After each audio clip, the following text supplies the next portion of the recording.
if a listener or listeners out there have not bet this series yet, and they're listening to us right now, and they kind of want to jump in, Avalanche minus 300 is not a fun number to bet on. I mean, that's not a great way to do it. When you look at the handicap of this series, what are you expecting now with 4 games to go here? Because you could get the Avalanche minus a game and a half at minus 128, obviously much better than minus 300.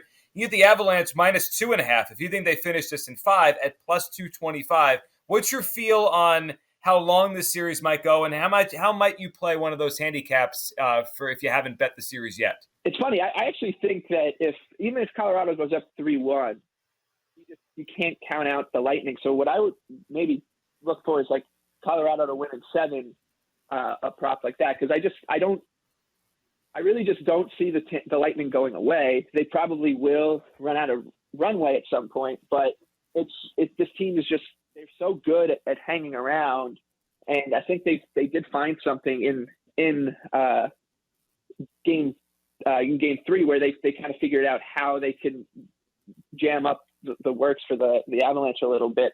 So I still think the series has some twists and turns left. So maybe like a Colorado in 7 play works, or if this game you kind of sit this game out and see if they go. If Tampa ties it up and then get it on the Avalanche, because the market will be infatuated with the Lightning again, and you can probably get a pretty decent number on Colorado, or even Colorado minus 1.5 if it goes back to Denver 2-2. But so I still think that the series has some runway to it. So I'd look at it that way.